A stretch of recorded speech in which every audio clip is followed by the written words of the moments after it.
Hi, I want to talk to you a little bit about detoxing.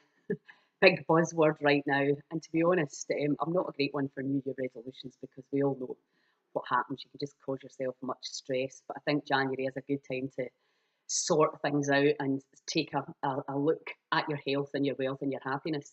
So last year, as probably most of you know, I spent the whole year traveling and my nutrition was quite out of my hands a lot of the time, and I just had to go with that. And it was fine. I got used to it. But bad habits had crept back in again. So I was like, I need to have a detox, because what happens at a cellular level is the body holds on to a lot of the emotional stuff and also the physical stuff in terms of what we eat and drink that is perhaps not quite as pure as God gave it to us. So information gets held in the cells that is can depress the immune system. So having a detox on every level really helps and assists the body. It's a bit like a spring clean. So I chose to do keto this year because being in Scotland, I just do not have the variety of fruit and veg and herbs that I have when I'm in Malta. So the ketogenic is just a lot easier for me to manage. It's a lot stress free. I don't need to be quite as organised. There's always something you can pick up in the shops where there clearly isn't if you're choosing a very healthy vegan or vegetarian option. So what I normally do is eggs for breakfast. I'm intermittent fasting too, so I've chosen to work which just basically means you eat all your food within a certain hour window. I'm eating all my food within a 6 hour window between 1 p.m. and 7 p.m. at night. So that means I just have a couple of coffees maybe in the morning, maybe just one, lots of hot water or peppermint tea, and then I usually have my eggs, just with a bit of butter at lunchtime. I find it really easy when I'm doing the ketos just to stick to a very similar thing. It gets a bit boring, but I'm not doing it for any other reason but to really give the body a boost, get in and get rid of some of the past that's still lingering there. So I can do it for a few weeks. It's for the month of January. It's no big deal.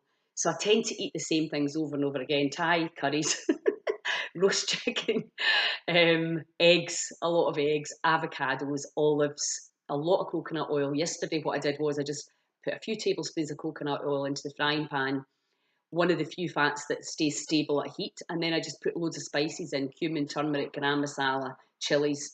Put that in, and then I stir fried in some broccoli and chicken with it. Totally delicious. The other thing you find with the keto that's really interesting is that you're just not hungry. In fact, sometimes if you're not used to it, it can make you feel a little bit nauseous, not like huge. So you really don't want to eat, which is one of the few eating plans. Diets will fail if you are hungry and you're not good at being hungry. Just because the body's saying to you, I need food, doesn't mean to say you have to eat.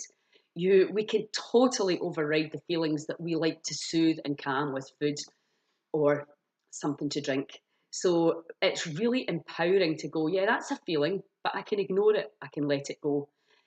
Obviously, all my techniques, the breathing, the cold water exposure, everything is designed to help my body be healthier. I know, like anyone, disease, heart attacks, strokes can happen. Let's face it.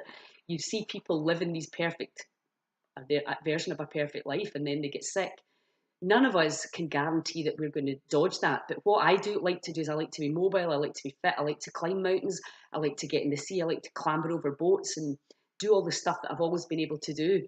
So it's really, really important because of oxidization, which is just the atmosphere, and gravity, that you really do stuff that will actually allow the body to stay as fit and healthy. It'll look different for sure. Some people, the aging process is really interesting. You look in the mirror and you're like, oh my God, when did that happen? So what? As long as you feel good and you can still do the things that you love, and you can walk a reasonable distance, because there's absolutely no need for us to age the way we're aging.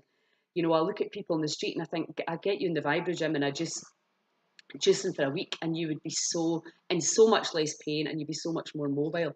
So when we open the community at the end of March, if you are really interested in learning more about how you can improve your body, heart, soul, mind, and empower yourself to all the amazing things that you are capable of, check out on the link below, helpyourself.com, and learn all this amazing new stuff that will empower you, take you out of victim consciousness, help you fall back in love with the body, and really, really help you to live in a place of much more joy and awe. Anyway, that's all from me today. Chat soon. Ciao.